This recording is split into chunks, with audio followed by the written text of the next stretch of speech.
Abonnez-vous et cliquez aussi sur la petite cloche de notification pour ne rien rater de nos prochaines vidéos. N'oubliez pas de partager aussi la vidéo et de la liker. Afrique N24. Caron, bonjour. Ça a été toujours notre tendon d'Achille en Afrique, quoi. Ça a été toujours notre tendon d'Achille en Afrique. Je suis à 100% pour l'alternative, mais, reconnaissez-le, le pays Centrafrique est en guerre et c'est seul avec le président actuel et l'appui de la Russie que le pays connaît la stabilité. Pour moi, le Centrafrique comme le Mali sont dans une phase transitoire et les 2 années de transition ramenées par les autorités au Mali me paraissent illusoires. C'est-à-dire, nous ne suivons pas l'évolution du monde, au fait. Ça peut s'expliquer aussi. C'est-à-dire, nous n'avons pas connu des élites solides. Et quand vous n'avez pas une élite solide, à la fin, vous faites les choses à minima. C'est ce qui nous arrive au Togo. Il faut seulement comparer la conférence nationale souveraine au Bénin et la conférence nationale souveraine au Togo. Quand ils ont fait les choses au Bénin, ils ont pris en compte beaucoup de réalités des sociétés béninoises. Ils ont incorporé ça. Chez nous, on a retrouvé des intellectuels carriéristes. C'est-à-dire, avec le recul, on a retrouvé la France au fait. C'est la France au fait bis. Parce que tous ces intellectuels-là qui étaient revenus nous ont fait le copier-coller de ce qui se vit en France. Mais en France, il y a l'aide sociale. Non? En France, tout le monde doit aller à l'école. Non? En France, on peut soigner tout le monde. Non? En France, il y a moins un juge qui va dire le droit. Tout ça là, nous ne l'avions pas au Togo. Notre élite est venue nous compliquer les choses. À la limite, moi je dirais, vous aurez pu nous laisser avec notre tyran. Le tyran en question avait un peu de dignité parfois. Parce que s'il se lève et va au Bénin voir qu'on construit, il va venir dire, moi aussi je veux un pays moderne. Il va le faire, Yadema va le faire. Il avait une fierté quand même. Donc quand notre élite va venir, Caron, elle va commencer par devenir cupide. Je te prends un exemple de Kokou Joseph Kofigo. Caron, il faut beaucoup lire. Hein? Quand tu lis beaucoup, tu connais plus que les autres. Hein? Dans le livre de Degli, La tragédie africaine, tu verras des pages où on te démontre blanc sur noir que la première action posée par Kofigo, c'est de faire immatriculer les voitures que le Ghana avait données à la transition togolaise au nom de sa femme, à lui Kofigo. Nicolas Lanson va décrire aussi, lors de ses sorties, ce grand pillage qui se faisait au niveau de la transition. Fin de course, tous se sont rassemblés et sont repartis dans les bras du dictateur. Comment tu peux m'expliquer, Caron, que Jovi Gali, qui a été le premier à donner la conférence à l'ambassade des États-Unis sur la démocratie, se fait soigner actuellement par Faure Gnassingbé. Il ne s'offusque pas. Tu vois? Comment tu peux m'expliquer, mais leur enfant là, c'est les ministres de Faure Gnassingbé qui tirent ça. Tu vois? C'est les menteries de ce qu'on nous a servi comme démocratie, Caron. Koulani fait de grands... C'est-à-dire, moi j'ai dit c'est le meilleur parmi nous tous, Koulani. Mais mon grand frère là, devant une bouteille de bière, 2 bouteilles, la 10e, je pourrais le convaincre que Koulani, sans un autre paradigme en Afrique, rien ne va bouger. Obama est venu nous dire qu'il fallait des institutions fortes. C'est faux. Avec le recul, il faut des hommes forts. Pour les pays comme les nôtres là, il faut des hommes forts, des hommes de poigne. Dans la Rome antique, on avait ça. C'est de là découle le mot dictateur. Quand le pays est bloqué, les sénateurs là se réunissent et puis choisissent celui qu'eux appellent un dictateur. Celui qui pourra mettre de l'ordre. Son mandat était pour 7 ans. Il faut lire Jules César, le dictateur et le démocrate. Jules César était un dictateur et démocrate en même temps. Quand j'ai fini de lire le livre, j'ai cessé de dire que Jules César était un dictateur.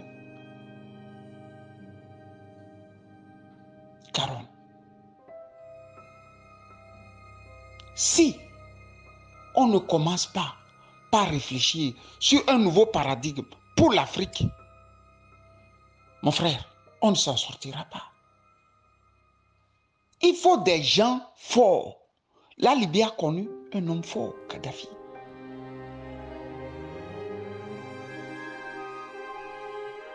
La Chine a connu un homme fort, Mao Zedong. Même la Roumanie aujourd'hui, qui commence par monter, avait un homme fort, Ceausescu, Nicolas.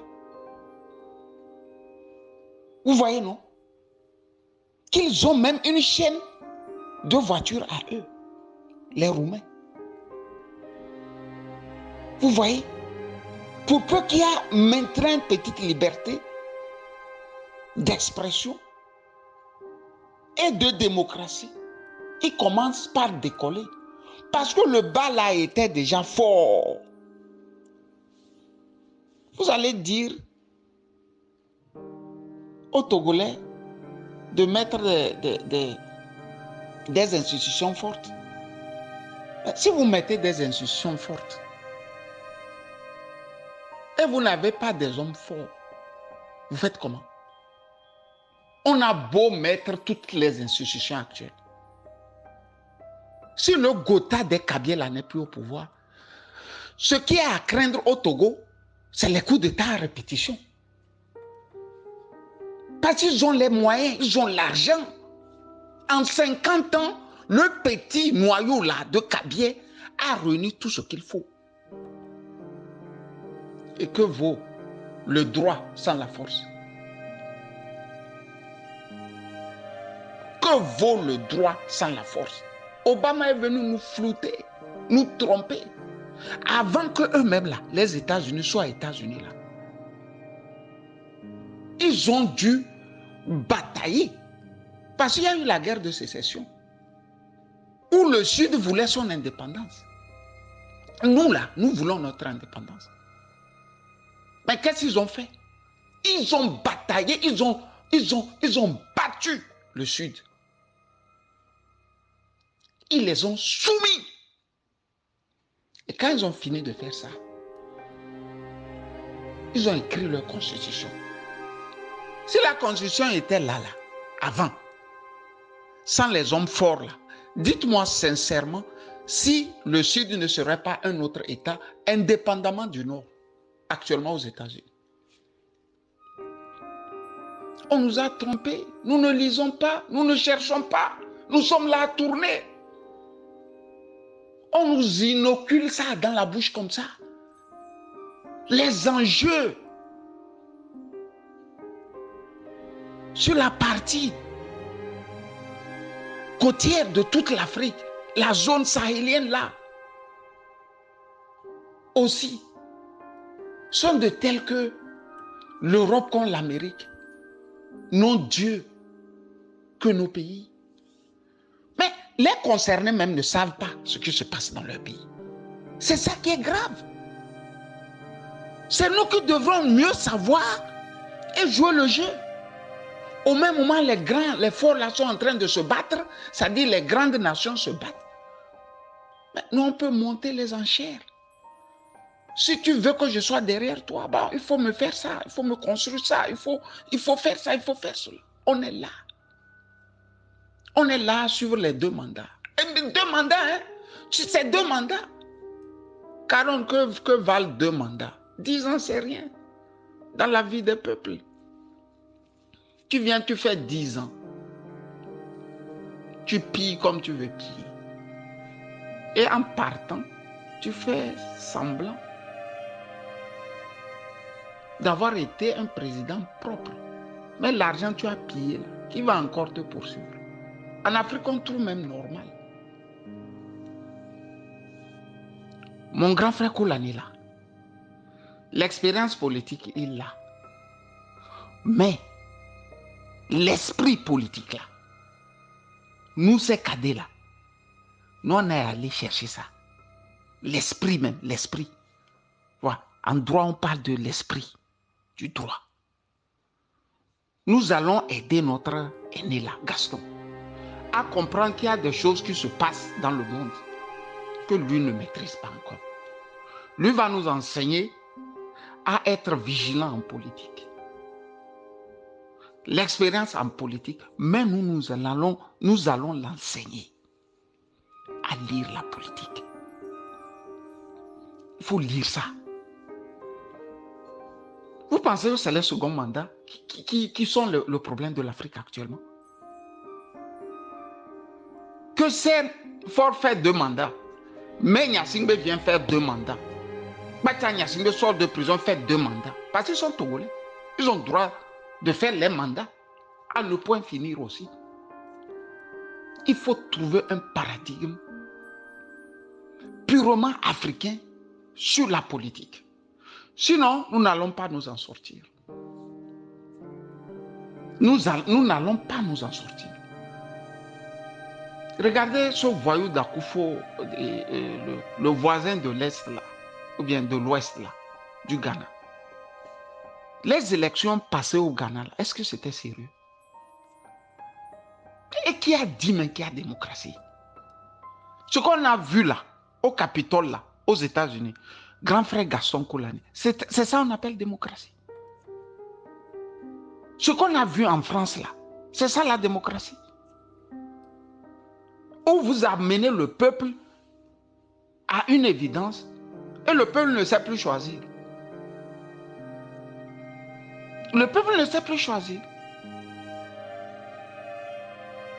On choisit des gens de fait. C'est un président de fait. On n'a pas de choix. Il y a une bourrasque qui tient le monde. Une petite élite. Tellement embourgeoisée qui tient le monde. Et nous, on va se laisser faire. On ne va plus se laisser faire, les amis. Il faut que nous trouvions les passerelles pour aider les hommes forts. On nous a dit que Talon était un dictateur. Au même moment, on nous dit que Talon est en train de construire. On nous a dit que Soglo était un démocrate. Au même moment, Soglo a détruit tout le Bénin. C'est lui qui a amené là. C'est par lui on est passé. Pour dévaluer le franc CFA, non? En 1994. C'est les Soglo. Mais le démocrate là qui fait contre son pays, c'est un démocrate ça. On nous a dit Yahi Boni. Lui, il est venu, il fallait soutenir les gens les plus insoutenables, indéfendables. N'eût été la vigilance des Burkinabés, Blaise Compaoré allait rempiler à cause de Yahi Boni. Mais quelle est la race là qui ne prend pas son passé pour travailler dans le présent et se projeter dans l'avenir? Caron, bonne journée.